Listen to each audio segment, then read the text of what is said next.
Hey, what's going on everyone? Greg here, and it's that time of year again where it's time to pack up all of your belongings, say your teary goodbyes to your friends and family as you get ready to go to your first year of college. Finally, you're spreading your wings and getting your first taste of freedom. Huh? What was that?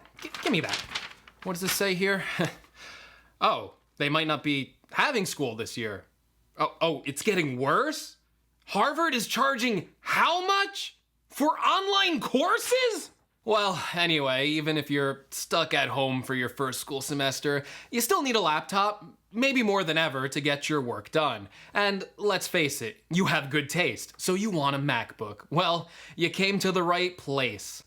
No, not Gary, the everyday dad. You came to me, Greg's Gadgets. So in today's video, we're going to go over the entire MacBook lineup and figure out which one you should be looking at to get all of your schoolwork done, and take a look at key factors regarding price, power, portability, battery life, and some other recommendations that you should consider. Well, let's start with the first laptop that you should be looking at, and that is the MacBook Air. The MacBook Air is the lightest laptop in Apple's lineup. It also is the lowest powered laptop and the lowest cost to purchase one. The MacBook Air starts at $999 for a dual-core i3 model with 8GB of RAM and a 256GB solid-state drive. And if you're a student, you can take advantage of Apple's educational store discounts and snag this for as low as $899.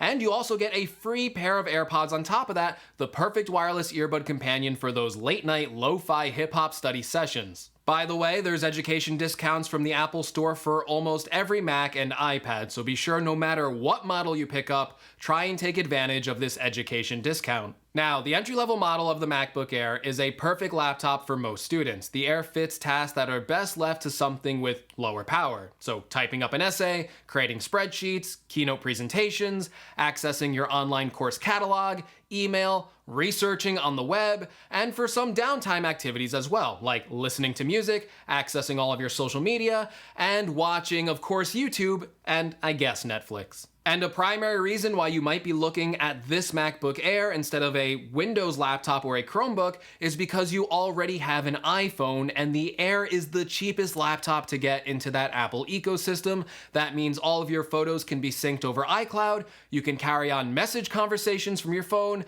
and even do some really helpful things like scanning documents directly with your phone's camera and saving them on your laptop. It's actually a really handy feature if you don't have a dedicated scanner around. It's also one of the best Apple laptops in terms of overall battery life. In my mixed usage scenarios, I find that I get around 9 to 10 hours of battery life on the MacBook Air, and thanks to the fact that you probably won't be doing too many power-hungry tasks on this laptop, it also runs usually pretty silently. Now, there are some negatives to getting this laptop. It only has 2 Thunderbolt 3 USB-C ports on the left side and a headphone jack on the right side. Those ports can be pretty limiting, especially if you need to plug this into a projector to give a presentation during class, or someone hands you a flash drive with some files on it. Now, you can fix this pretty easily though with a USB-C adapter. This one that Anchor sent over to me goes right into the side of the laptop and gives you 1 Thunderbolt 3 port, 1 USB-C port, 2 USB-A ports,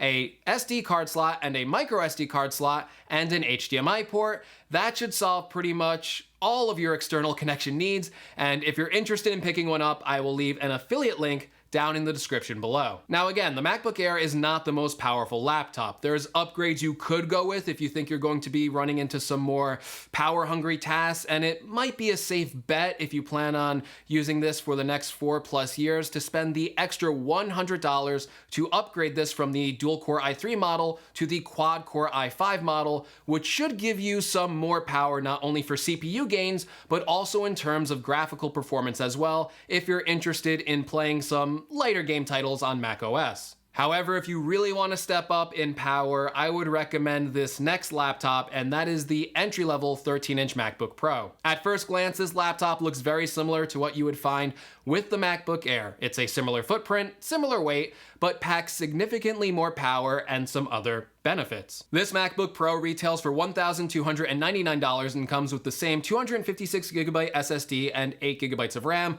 However, this time you'll find a 1.4 GHz quad-core i5 as standard. This processor and the thermal design of this MacBook Pro make it a much more competent laptop than the MacBook Air. In a previous video, I was able to export a 10-minute 4K video in 8 minutes and 48 seconds on the Pro, while the Air took 15 minutes and 47 seconds. Mind you, that was also on the most powerful Air there is, the i7 variant, so you stand to get even slower times on the i5 and i3 respectively. So if you're a history major, this power will probably be wasted on you, but if you're going to school for film, graphic design, development, or if you just want to pursue some creative hobbies while you're attending school, like maybe making your own YouTube channel or getting into something like music production, the extra power in the 13-inch laptop will be worth the additional cost. There's also some other nice upgrades that complement this laptop, like a better screen with more color thanks to the P3 wide color spectrum, a brighter screen by 100 nits, and it also comes with the touch bar, which is a small screen on the top of the keyboard that replaces the function key row. This one can be seen as a plus or a negative depending on how you use your laptop, but there are some pretty cool uses for the touch bar depending on what kind of applications you use,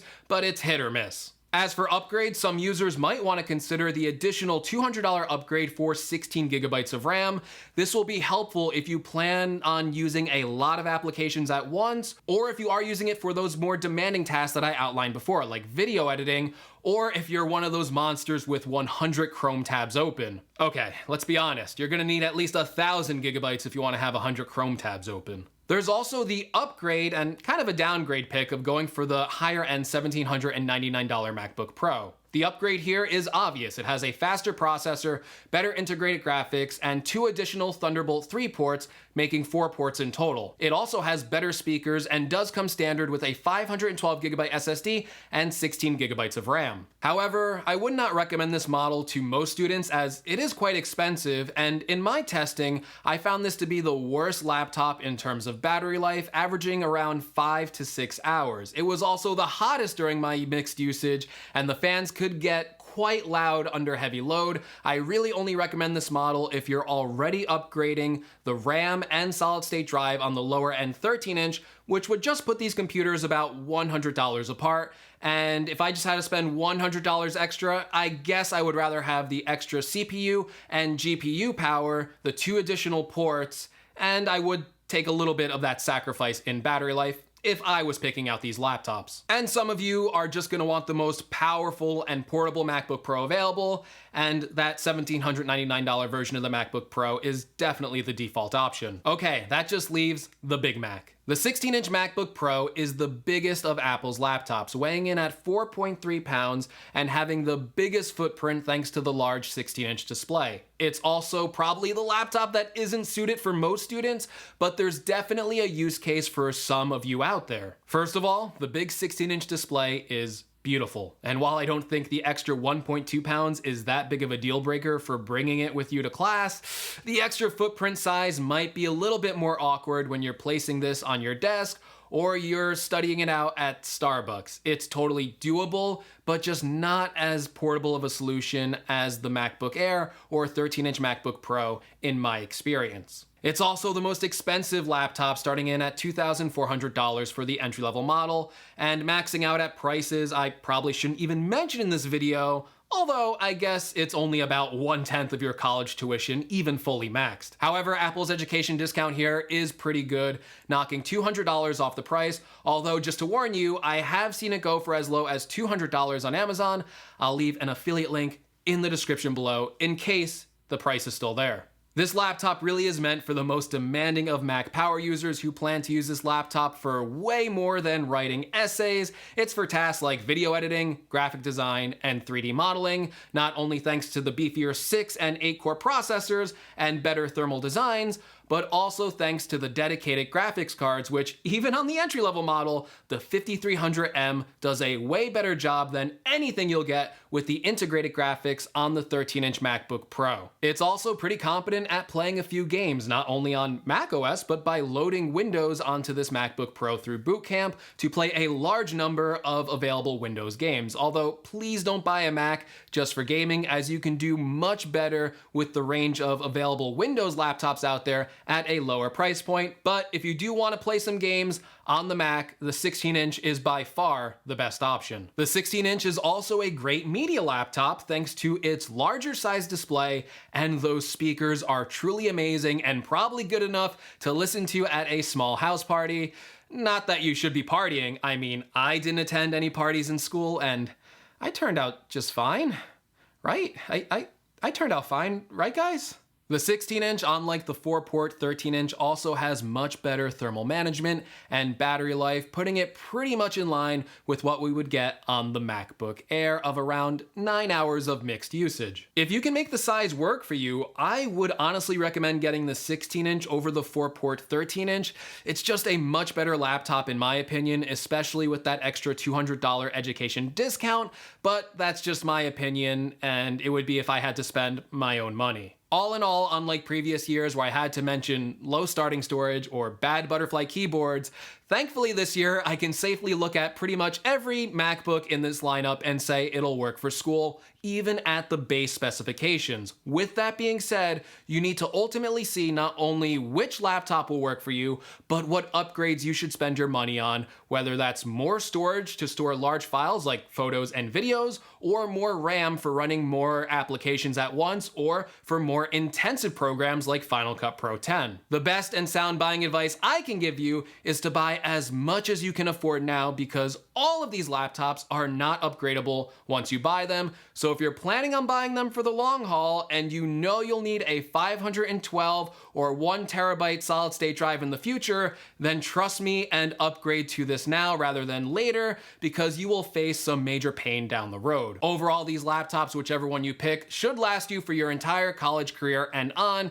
And hey, it might seem like a lot of money now, but it's only a fraction of the thousands of dollars in student loan debt most of you will be in when you graduate. Let's end that on a happier note. Congratulations, and go forth and set the world on fire. But anyway, that's gonna do it for this video. Hopefully it helped you out. If it did, be sure to leave me a like. If you wanna see more from my channel, well, make sure you subscribe. Also be sure to let me know, what MacBook are you planning to pick up for school? Or do you plan on going with something else, like a Windows laptop, or a Chromebook, or hey, maybe even an iPad? Speaking of which, if you are interested in a video on which iPad you should get for school, be sure to let me know in the comments and I'll consider making one if enough people request it. Also, don't forget to check out the links in the description, and as always, thank you so much for watching, and I will see you all in the next video. Take care, everyone.